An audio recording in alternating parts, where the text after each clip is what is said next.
Hello students, syndicate IAS में आप सबका ढेरों स्वागत है।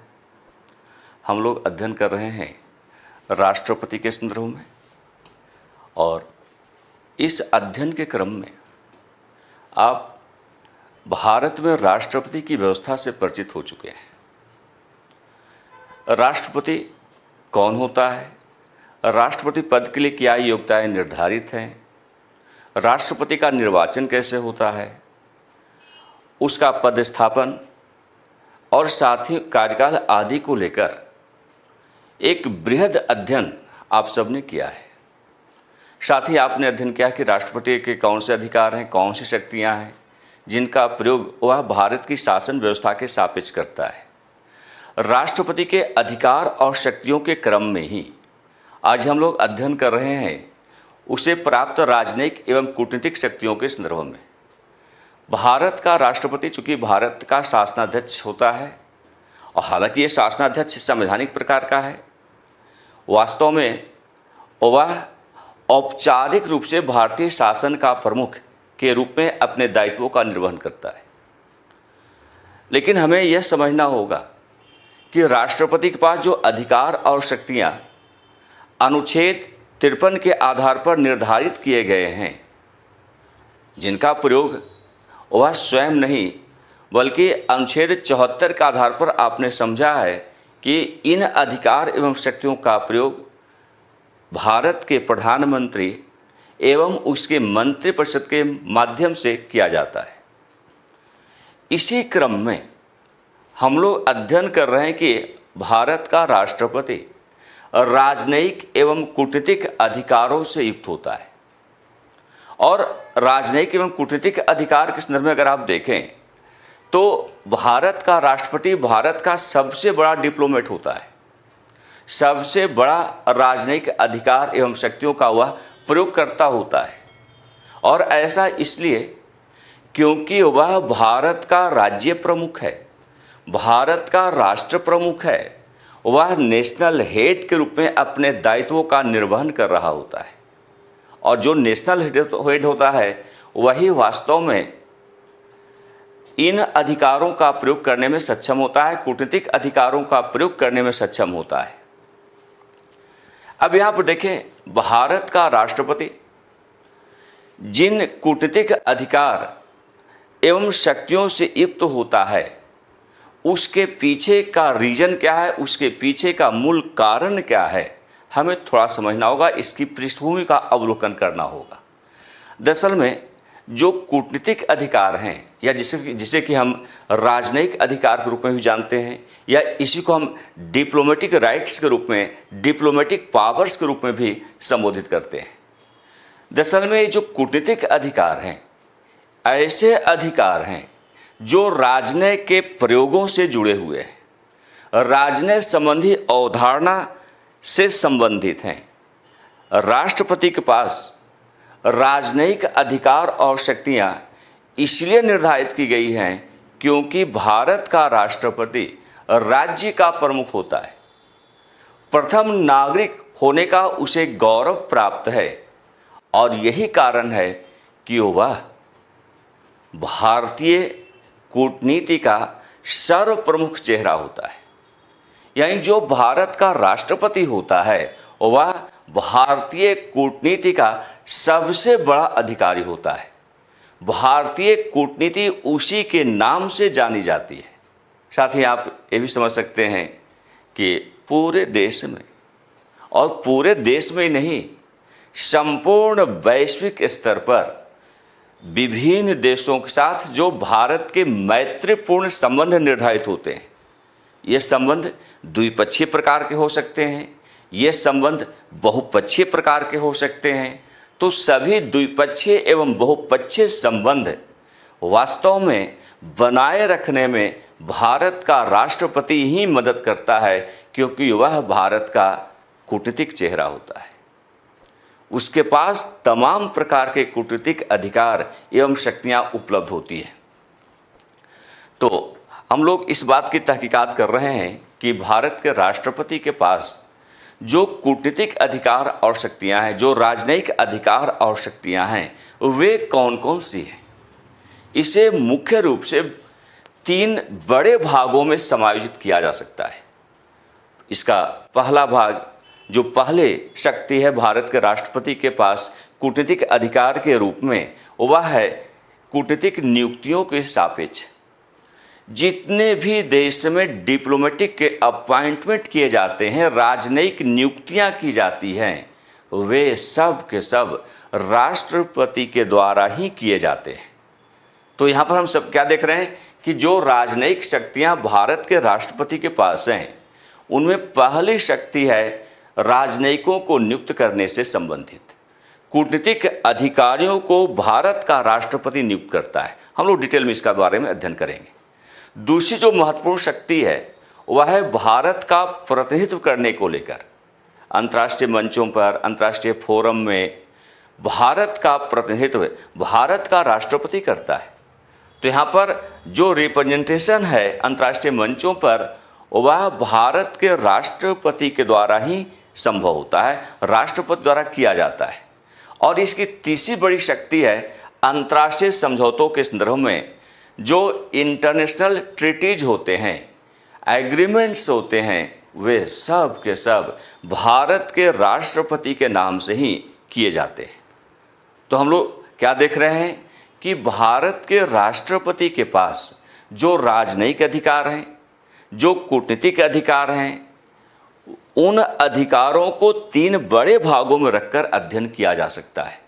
इसका पहला बड़ा भाग है कूटनीतिक नियुक्तियों के संदर्भ में, दूसरा बड़ा भाग है भारत का प्रतिनिधित्व करने के संदर्भ में, और तीसरा बड़ा भाग है अंतर्राष्ट्रीय समझौते आदि के संदर्भ में। इन तीनों का समग्रता के साथ और व्यापक आधार पर हमें विश्लेषण करना चाहिए।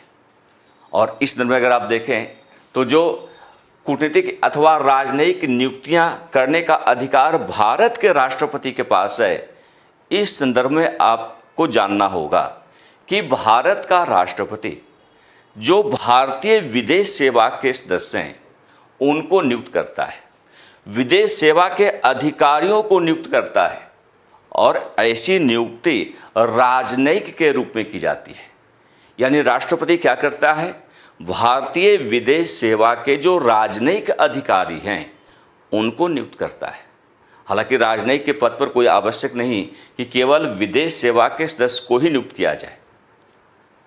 जो प्रशासनिक पदों पर बेहतर पहचान करने वाले अधिकारी होते हैं उन्हें भी राजनयिक के तौर पर नियुक्ति प्रदान की जा सकती है। लेकिन आम तौर पर राजनयिकों की जो नियुक्ति होती है विदेश सेवा के सदस्यों में से की जाती है। जो भारतीय विदेश सेवा, जिसके बारे में यूपीएससी एग्जामिनेशन को कंडक्ट करती है, उसी साथ आप आईएएस, आईपीएस, आईएफएस जो आप कहते हैं, तो विदेश सेवा आदि के जो सदस्य होते हैं उनके सिलेक्शन के लिए बड़े व्यापक स्तर पर भारत में प्रतियोगिता परीक्षा का आयोजन किया जाता है। तो चलिए हम उस पर चर्चा बाद में करेंगे। विदेश सेवा के जो भी अधिकारी राजनयिक के रूप में नियुक्त हो रहे हैं, इस प्रकार की नियुक्ति का अधिकार भारत के राष्ट्रपति के पास है, और ये अधिकारी विभिन्न देशों में भारत के राष्ट्रपति की ओर से नियुक्त किए जाते हैं। भारत के राजनयिक विदेशों में जिन देशों के साथ भारत के संबंध है, द्विपक्षीय संबंध है, जहाँ पर बहुपक्षीय संबंध है, भारत का राष्ट्रपति अपने राजनयिकों को उन देशों में नियुक्त करता है। अब ऐसी नियुक्तियां या तो राजदूत के नाम से होती है, राजदूत के रूप में होती है, एम्बेसडर के रूप में की जाती है, या फिर इस प्रकार की जो नियुक्तियां हैं वो उच्चायुक्त के रूप में, हाई कमिश्नर के रूप में होती है। अब यहाँ पर 2 पदाधिकारी के बारे में आपको समझ में आ रहा होगा, राजदूत और उच्चायुक्त। हम लोग समझेंगे कि राजदूतों की नियुक्ति किन देशों में की जाती है और उच्चायुक्त के रूप में राजनयिकों की नियुक्ति किन देशों में राष्ट्रपति करता है। यानी जो राजनयिक हैं उनकी 2 कैटेगरी होती है। जो भी भारतीय राजनयिक हैं उनकी 2 कैटेगरी है, एक राजदूत के रूप में उनकी नियुक्ति होती है, या फिर दूसरा संदर्भ अगर आप देखें तो ऐसी नियुक्ति उच्चायुक्त के पद पर की जाती है। तो और इसी प्रकार जो है जितने भी विदेशी राजनयिक हैं, जो भारत में नियुक्त किए जाते हैं, यानी भारत की सरकार के द्वारा जिन जिन देशों में भारत के राजनयिक नियुक्त किए जाते हैं, उन उन देशों के राजनयिक भारत में नियुक्त होते हैं। चूंकि राजनयिकों के माध्यम से ही कूटनीतिक संबंधों को आगे बढ़ाना संभव होता है, तो भारत के राजनयिक विदेशों में नियुक्त होते हैं और विदेशी राजनयिक भारत में नियुक्त किए जाते हैं। तो भारत के जो राजनयिक विदेशों में नियुक्त होते हैं, उनकी नियुक्तियां भारत के राष्ट्रपति के द्वारा की जाती है, और जो विदेशी राजनयिक भारत में नियुक्त किए जाते हैं, उन राजनयिकों से परिचय प्राप्त करना भारत के राष्ट्रपति का अधिकार है। तो यहाँ पर हम देख रहे हैं कि विदेशी राजनयिक जो भारत में राजदूत अथवा उच्चायुक्त के रूप में नियुक्त होते हैं, राष्ट्रपति उनसे परिचय प्राप्त करता है। तो यहाँ पर उनके आइडेंटिटी को जानने का अधिकार भारत के राष्ट्रपति के पास है। और यहाँ यह भी समझना होगा, जो विदेशी राजनयिक भारत में नियुक्त होते हैं, उनकी भी दो कैटेगरी होती है। या तो उनकी नियुक्ति राजदूत के पद पर होती है, या फिर उनकी नियुक्ति उच्चायुक्त के पद पर की जाती है। तो अब हम लोग समझने का प्रयास करेंगे कि राजदूत और उच्चायुक्त होते कौन है। दरअसल जब भी आप राजदूत की बात करते हैं या उच्चायुक्त की बात करते हैं, ये राजनयिक ही होते हैं, डिप्लोमेटिक ऑफिसर होते हैं, राजनयिक पदाधिकारी होते हैं। लेकिन इस बात पर निर्भर करता है कि उनकी नियुक्ति किस देश में की जा रही है। यदि राजनयिक की नियुक्ति राष्ट्रमंडल के सदस्य देशों के अतिरिक्त अन्य देशों में की जाती है, तो इस प्रकार का पदाधिकारी राजदूत के पद पर नियुक्त किया जाता है। और यदि कोई राजनयिक राष्ट्रमंडल के सदस्य देशों के बीच नियुक्त किया जा रहा हो, तो इस प्रकार का राजनयिक उच्चायुक्त के पद पर नियुक्त होता है। कहने का आशय कि राजनयिकों की दो कैटेगरी है। यहाँ पर आप देख सकते हैं, जो भी डिप्लोमेट्स होते हैं उनकी दो कैटेगरी है, या तो राजदूत के रूप में नियुक्त होते हैं या फिर उच्चायुक्त के पद पर उनकी नियुक्ति की जाती है। There are two categories of diplomatic officers. Diplomat officers जो होते हैं उनकी दो कैटेगरी है, या तो एम्बेसडर के रूप में, राजदूत के रूप में उनकी नियुक्ति होती है, या फिर हाई कमिश्नर के रूप में उच्चायुक्त के पद पर उनकी नियुक्ति होती है।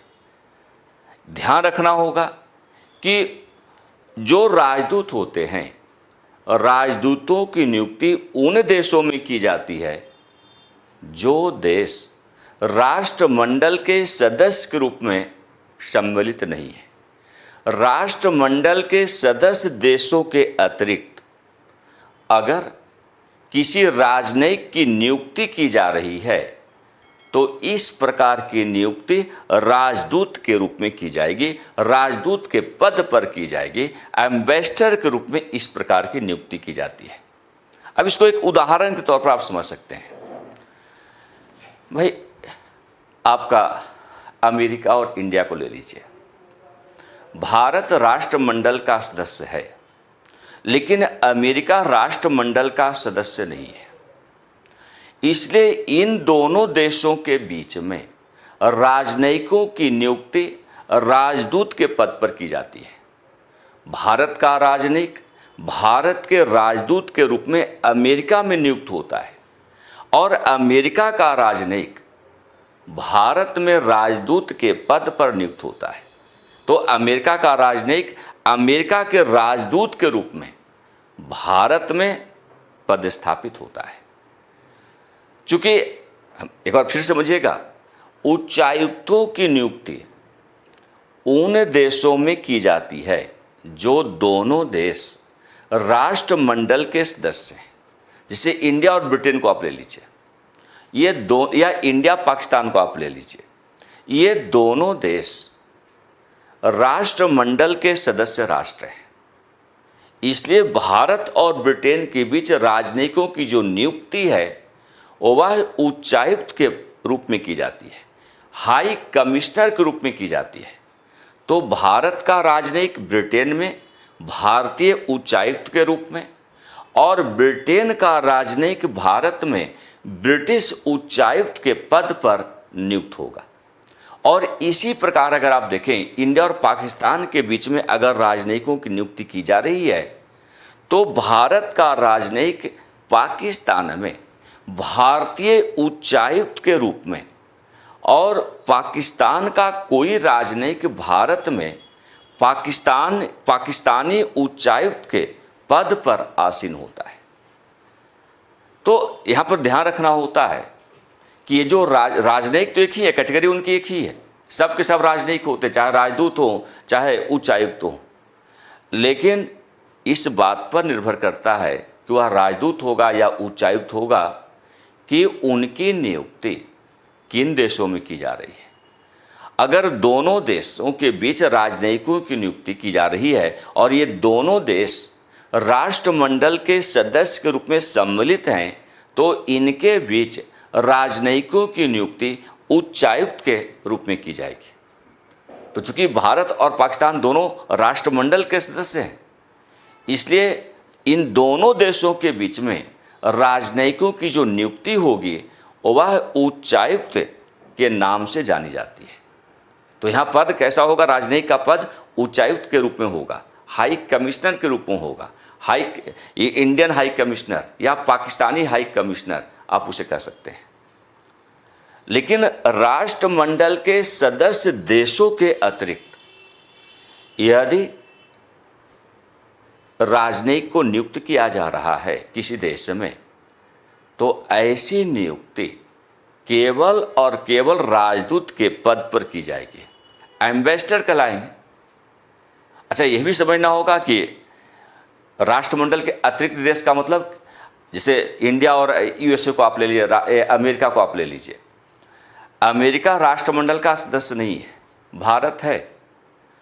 जब तक दोनों राष्ट्रमंडल के सदस्य नहीं है तब तक ऐसी नियुक्ति राजदूत के रूप में की जाएगी। यानी उच्चायुक्त पद का सृजन उन देशों में हुआ है जहां पर जो दोनों देश हैं वे राष्ट्रमंडल के सदस्य के रूप में सम्मिलित हैं।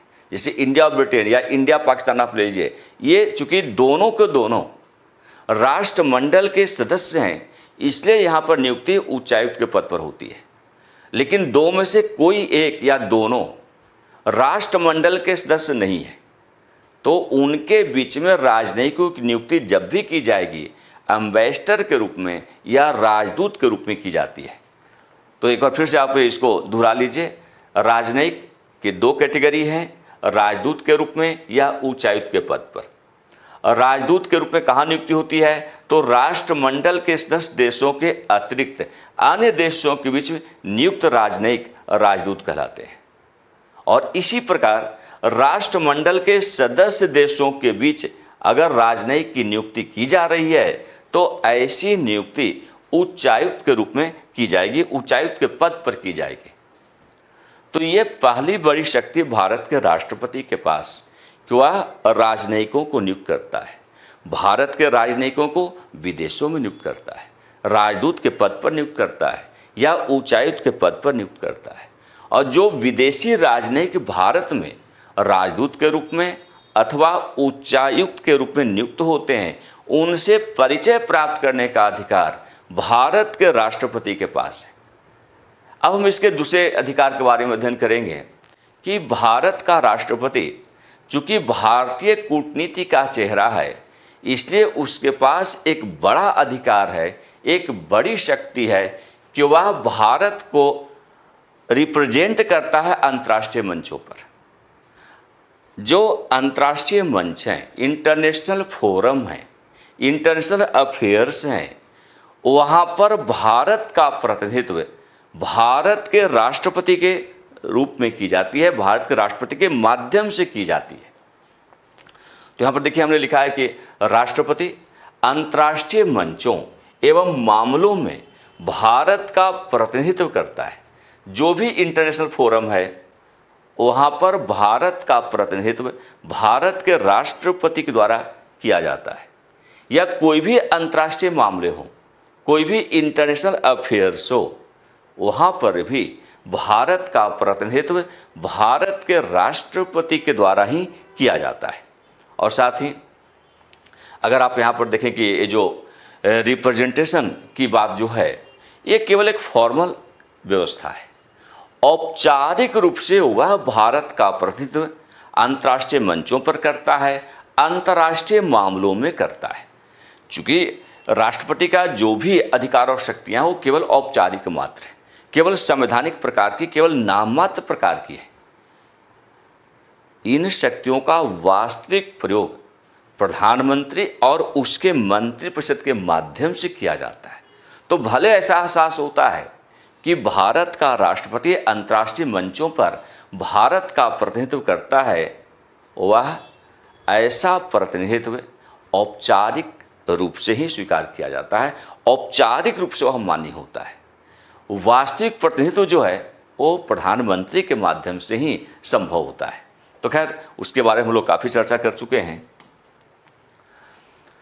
अब हम लोग देखें राष्ट्रपति के पास जो तीसरे प्रकार के राजनीतिक अधिकार और शक्तियां हैं उनके बारे में। राष्ट्रपति के पास जो राजनीतिक अधिकार और शक्तियां हैं उसका विस्तार अंतर्राष्ट्रीय संधि एवं समझौते के सापेक्ष समझा जा सकता है। भारत की सरकार के द्वारा विभिन्न देशों के साथ जितने भी अंतर्राष्ट्रीय संधियां व समझौते किए जाते हैं, ये संधियां द्विपक्षीय प्रकार की हो सकती हैं, बहुपक्षीय प्रकार की हो सकती हैं। तो जितने भी अंतर्राष्ट्रीय संधियां और समझौते, चाहे वो द्विपक्षीय प्रकार की हो, चाहे वो बहुपक्षीय प्रकार की हो, सारी की सारी संधियां और समझौते भारत के राष्ट्रपति के नाम से ही किए जाते हैं। तो भारत की ओर से सभी अंतर्राष्ट्रीय संधियां और समझौते पर बातचीत और हस्ताक्षर ये कौन करता है? भारत का राष्ट्रपति करता है। जितने भी एग्रीमेंट होते हैं, जितनी भी संधियां होती हैं, जितने भी समझौते होते हैं, ट्रीटीज होते हैं, उनमें भारत की ओर से भारत का राष्ट्रपति बातचीत करता है। और जब संधि हो रही है तो भारत के राष्ट्रपति की ओर से ही उस पर हस्ताक्षर किए जाते हैं। तो ये राष्ट्रपति का डिप्लोमेटिक पावर है।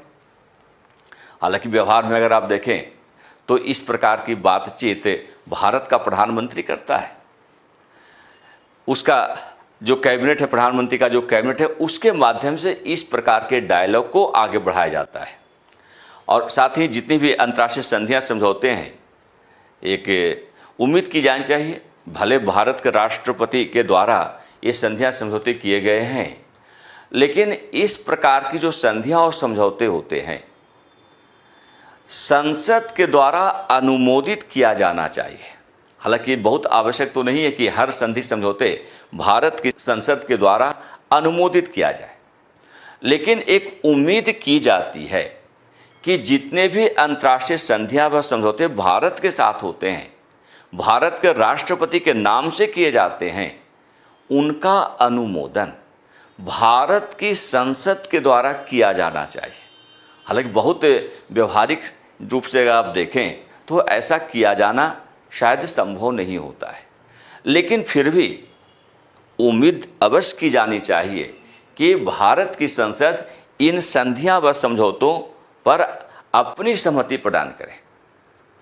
संसद के अनुमोदन अगर संधि व समझौते को प्राप्त होते हैं तो भविष्य में एग्जिट क्लाउज की समस्या नहीं रहती है। यदि संधि में किसी प्रकार की विपरीत परिस्थितियां उत्पन्न हो जाए, संधि में समझौते में किसी प्रकार की खोट उत्पन्न हो जाए, भविष्य में उसमें कुछ कमियां परिलक्षित हो जाएं, तो यदि संसद के द्वारा उन्हें अनुमोदित किया गया है, इस प्रकार की संधि से बाहर निकलने के लिए संसदीय प्रस्ताव के माध्यम से ऐसा करना संभव हो सकता है। तो अगर संसद ने अनुमोदन किया है तब इस प्रकार की संधि व समझौते यदि भारतीय हित के अनुरूप अब आगे नहीं रह गए हैं तो भारत कभी भी बाहर निकल सकता है।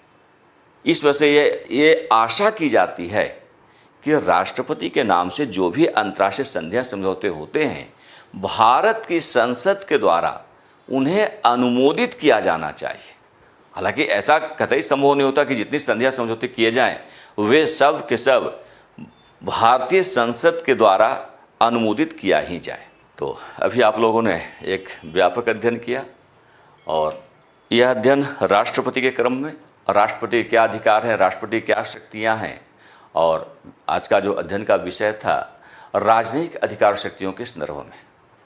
तो हम लोग श्रृंखलागत अध्ययन कर रहे हैं, समझने का प्रयास कर रहे हैं कि भारत के राष्ट्रपति के पास जो अधिकार और शक्तियां हैं वे किस प्रकार की हैं और उनका व्यवहारिक प्रयोग कैसे होता है, किस रूप में होता है। तो इन तमाम संदर्भ में आपने व्यापक स्तर पर अध्ययन किया है। यह अध्ययन आगे भी जारी रहेगा।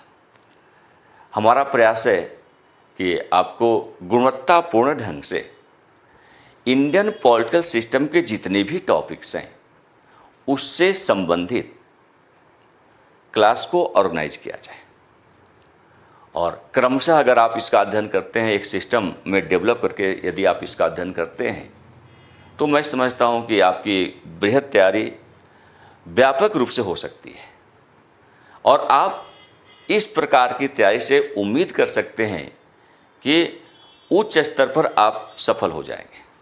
तो बहुत सारी शुभकामनाओं के साथ आपको बहुत बहुत धन्यवाद। नेक्स्ट क्लास में हम लोग किसी और नए विषय पर चर्चा करेंगे। तब तक के लिए आप सबको धन्यवाद।